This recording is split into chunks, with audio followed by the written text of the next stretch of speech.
Good morning class विदितन Chaudhary महाविद्यालय से मैं आज आपके सामने बीए फर्स्ट सेमेस्टर में हमारा जो टॉपिक है पर्सनालिटी, उसको हमने थोड़ा बहुत कल देखा था। आज की क्लास में हम इसे आगे देखेंगे। तो जैसे कि अगर हम बात करें पर्सनालिटी की, तो पर्सनालिटी जो है एक तरीके से हम आपको व्यक्तित्व के बारे में तो क्लास में बता चुके हैं साफ साफ व्यक्तित्व होता क्या है। आज हमें देखना है थ्योरी यानी कि अप्रोचेस ऑफ पर्सनालिटी कि व्यक्तित्व के उपागम यानी कि व्यक्तित्व के बारे में किसने किस फॉर्मेट में बताया। जैसे हिपोक्रेट्स है, हिपोक्रेट्स का नाम सभी ने सुना होगा। ये आज से कम 1000-2000 साल पहले का इनका वर्क है और हिपोक्रेट्स को फादर ऑफ मेडिसिन भी बोलते हैं, अगर आपको मालूम हो तो। ठीक है, हिपोक्रेट्स को फादर ऑफ मेडिसिन यानी कि दवाओं का पिता, यानी कि दवाएं बनाना सबसे पहले किसने बताया था? हिपोक्रेट्स ने। तो साइकोलॉजी में भी इनका रोल है। तो इन्होंने पर्सन की पर्सनालिटी के एक तरीके से जो ब्लड, जो यहाँ पे वो नाम लिखे है ना आपका, yellow bile, black bile, blood bile और फेल्गम, तो ये नाम क्या है? ये नाम इन्होंने बताया था 4 लिक्विड। कितने? क्या? 4 लिक्विड। लिक्विड मतलब तरल पदार्थ जो बहते हैं। तो इन्होंने कहा था कि हमारी बॉडी के अलग अलग अंग से जो 4 प्रकार के तरल पदार्थ बहते हैं, उसी वजह से हमारा जो नेचर है, जो हमारा व्यक्तित्व है, वो पता चलता है। जैसे मान लीजिए अगर येलो बाइल है, तो येलो बाइल क्या दिखाता है? शांत नेचर। क्या बताता है? शांत स्वभाव। ठीक है। ब्लैक बाइल दिखता है उदासीनता वाला, जो उदास व्यक्ति रहते हैं उनको ब्लैक बाइल से जोड़ा है। फिर नेक्स्ट है ब्लड यानी कि खुशमिजाज, एकदम मतलब खुशमिजाज और हंसी मजाक करने वाले, घूमने फिरने वाले। ठीक है। और जो फेल्गम है, फेल्गम में गुस्से वाला दिखाया गया है। ठीक है। इनका कहना ऐसा है, अब आप सोचिए उस टाइम पे कोई भी मशीन वगैरह नहीं थी जो ये मेजरमेंट कर पाए कि हमारी बॉडी में लिक्विड कहाँ से कौन कौन से बहते हैं, लेकिन बिना मशीनों के भी उन्होंने 4 लिक्विड बताए थे। और उनका कहना था यदि कोई भी एक तरल पदार्थ बॉडी में ज्यादा बहे तो वो स्वभाव ज्यादा देखने को मिलता है। जैसे पहला था येलो वाइल। येलो मतलब अगर येलो वाइल आई थिंक एक स्प्लीन होता है बॉडी में, एक पार्ट होता है स्प्लीन, आई थिंक वहां से बोला था उन्होंने कि वहां से निकलता है, बनता वहीं से है। तो अगर वो ज्यादा बहे तो पर्सन कैसा रहता है? शांत। अगर कम बहे तो वो शांत ज्यादा, मतलब एक तरीके से शांत नहीं रहता है। ठीक है। और अगला है ब्लैक बाइल। अगर ब्लैक बाइल की संख्या क्या हो? ज्यादा हो तो पर्सन उदास बहुत ज्यादा होता है। और अगर उसकी संख्या कम हो, मतलब कम बहे, तो वो कैसा होता है? कथा नहीं बाँच रहे हैं, ऐसी मुंडी मटकाने से कुछ नहीं होगा। अगर ज्यादा बहेगा तो व्यक्ति ज्यादा उदास रहेगा, और कम बहेगा तो व्यक्ति कम उदास रहेगा। इतना ही से तो बोलना था। ब्लड बाइल, ब्लड में तो खुशमिजाज रहता है व्यक्ति। ठीक है। तो आप लोग इसे जोड़ के लिख लीजिए। येलो को लिखिए शांत, लिखिए येलो में लिखिए शांत स्वभाव, शांत स्वभाव। ठीक है। ब्लैक बाइल में लिखिए उदासीनता, उदासीनता। ब्लड में लिखिए खुशमिजाज। ठीक है। और लास्ट है फेल्गम। फेल्गम में लिखिए गुस्सैल स्वभाव। ठीक है। तो जो ज्यादा बहता है उसका ज्यादा स्वभाव देखने को मिलता है। ठीक है। नेक्स्ट है क्रेशमर की थ्योरी। ठीक है। क्रेशमर का अप्रोच है। तो क्रेशमर ने 4 प्रकार की पर्सनालिटीज बताई थी। कितने प्रकार की? 4 प्रकार की।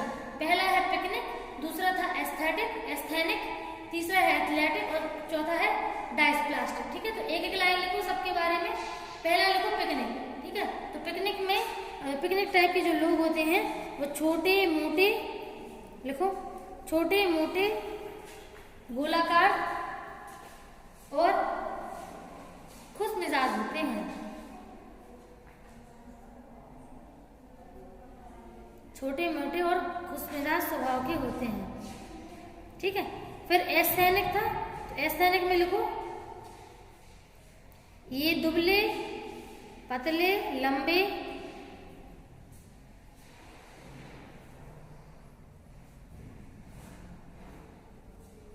और कार्य में रुचि लेने वाले होते हैं, कार्य में रुचि लेने वाले होते हैं। ठीक है। नेक्स्ट है हमारा एस्थेटिक।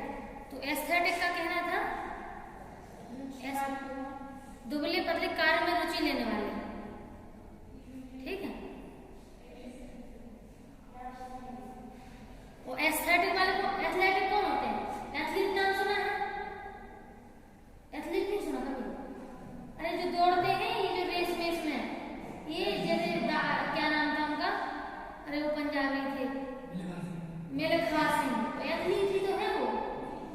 अरे एथलीट जो होते हैं ना, एथलीट मतलब जिनका शरीर लिखो एथलीट में, जो शरीर से हष्ट पुष्ट फुर्तीले, हष्ट पुष्ट फुर्तीले और तत्पर होते हैं, ठीक है। और लास्ट है डायस्प्लास्टिक। तो डायस्प्लास्टिक इन तीनों का मिक्सचर होता है, ठीक है। जैसे मान लीजिए जो तीनों टाइप की पर्सनालिटीज है वो तीनों यानी कि पिकनिक, एस्थेनिक और एस्थलेटिक, तीनों का मिश्रण होता है डायस्प्लास्टिक में, ठीक है। तो देखो अब आप सोच के देखो, जैसे जो गोलू मोलू होते हैं उनको अपन आलसी भी कह सकते हैं, क्योंकि उनका शरीर इतना अच्छा होता है हैवी कि उनको काम करने में ज्यादा मन नहीं लगता है। दूसरे जो दुबले पतले होते हैं उनको आलसी नहीं बोल सकते, क्योंकि वो ऑलरेडी काम के लिए तैयार रहते हैं, ठीक है। तो पहले वाले आलसी टाइप के भी होते हैं और दूसरे वाले आलसी नहीं होते, तीसरे वाले तो और एक फुर्तीले होते हैं, खतरनाक एक नंबर, ठीक है। तो ये 4 प्रकार की पर्सनालिटी किसने बताई है? क्रेशमर ने, ठीक है। इसके बाद है शेल्डन। तो शेल्डन ने कितनी बताई थी? एंडोमॉर्फिक, मेसोमॉर्फिक और एक्टोमॉर्फिक, 3 पर्सनालिटी। इन्होंने ज्यादा कुछ अलग नहीं बताया है, इन्होंने बताया था कि जो पहले टाइप के पर्सन, जो क्रेशमर की थ्योरी है ना, तो क्रेशमर की थ्योरी के ही 3 किरदारों को इन्होंने अपनी भाषा में चेंज करके अपने हिसाब से, मतलब उनकी थ्योरी नहीं लिखी, इनकी थ्योरी और उनकी थ्योरी मिलती जुलती है, नाम अलग है बस अकेला। तो हेडिंग जो है लिखो इसमें एंडोमॉर्फिक में, ये व्यक्ति गोल मटोल, कोमल,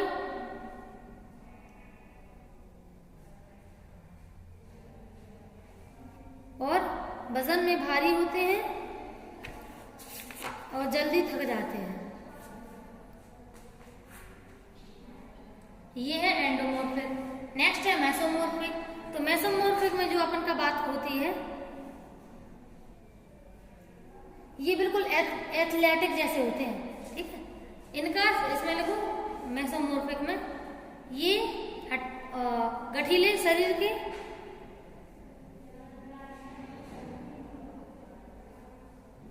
मजबूत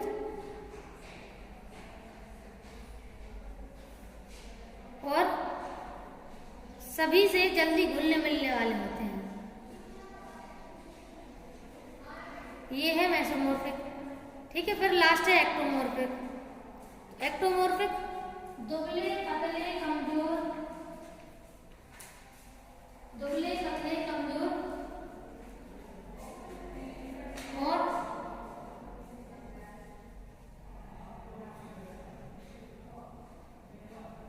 गुस्सैल स्वभाव के होते हैं। तो देखो वैसे तो मनोविज्ञान में हमें शरीर के हिसाब से नहीं बताना चाहिए, मनोविज्ञान केवल दिमाग मस्तिष्क की बात करता है, ठीक है। लेकिन अब क्रेशमर की और शेल्डन की थ्योरी ऐसी है कि जिन्होंने शरीर के विकास को भी बताया है, इनका शरीर देखने में कैसा लगता है और इनकी व्यक्तित्व की विशेषताएं क्या है, इन्होंने व्यक्तित्व में दोनों चीजों को जोड़ा है। देखो पर्सनालिटी केवल दिमाग नहीं होती ना, कि अगर कोई किसी के शरीर को देखकर ये बोले कि ये मतलब ये इनकी पर्सनालिटी कितनी अच्छी है, तो वो गलत बोल रहा है। क्यों? कभी भी किसी के शरीर का जो मतलब सुंदर स्ट्रक्चर है उसे देख के हम कभी नहीं बोल सकते कि इनकी पर्सनालिटी अच्छी है, क्योंकि पर्सनालिटी केवल शरीर नहीं है बेटा, उसका मस्तिष्क, उसकी सोच, उसका स्वभाव वो भी होता है। मतलब सूरत और सीरत दोनों ही पर्सनालिटी बनाते हैं, समझ रहे? अगर किसी के स्वभाव को देख करके हम उसे पर्सनालिटी बोलते हैं, उसका शरीर उसमें आता है, लेकिन शरीर से ज्यादा क्या आता है? उसका मस्तिष्क, उसकी सोच, उसका स्वभाव, उसका नेचर, ठीक है। हाँ, तो ये मैटर करता है ज्यादा। इन्होंने शरीर को रख के बनाया वो बात अलग है, लेकिन शरीर के फॉर्म में उतना डिफाइन नहीं होता है पर्सनालिटी, ठीक है। नेक्स्ट है कार्ल यूंग। इनकी सबसे अच्छी थ्योरी है, क्यों? क्योंकि इन्होंने थोड़ा सा पूरा प्योर साइकोलॉजी के फॉर्म में पर्सनालिटी को डिफाइन किया है, ठीक है। इन्होंने 2 प्रकार बताए थे, 2 प्रकार के व्यक्तित्व होते हैं, आपने भी अपने पास आसपास देखे होंगे। पहले है एक्सट्रोवर्ट। एक्सट्रोवर्ट पर्सनालिटी कौन होते हैं? जो हंसी मजाक कर लेते हैं, जल्दी किसी से भी घुल मिल जाते हैं, अजनबियों से बहुत जल्दी बात कर लेते हैं, उन्हें घूमना फिरना पसंद होता है, अकेले रहना बिल्कुल पसंद नहीं होता है, और मतलब एक तरीके से सोशल में बहुत जल्दी अपना योगदान देते हैं, समाज की मदद करने में आगे होते हैं। ऐसे लोग देखे होंगे अपने आसपास। और दूसरे होते हैं इंट्रोवर्ट, बिल्कुल अपोजिट। उनको अकेले रहना पसंद होता है, बाहर जाना पसंद नहीं होता है, भीड़ में रहना पसंद नहीं होता है उनको, नए लोगों से जल्दी बात नहीं कर पाते हैं, अपने विचारों को जल्दी रख नहीं पाते हैं, तो अपने में ही रहना पसंद करते हैं। ठीक है, तो वो कौन होते हैं? वो होते हैं इंट्रोवर्ट। समझ में आ गई? लिखना है तो लिख लीजिए। ठीक है, तो जो पहले है एक्सट्रोवर्ट, एक्सट्रोवर्ट को हिंदी में बोलते हैं बहिर्मुखी व्यक्तित्व, बहिर्मुखी व्यक्तित्व।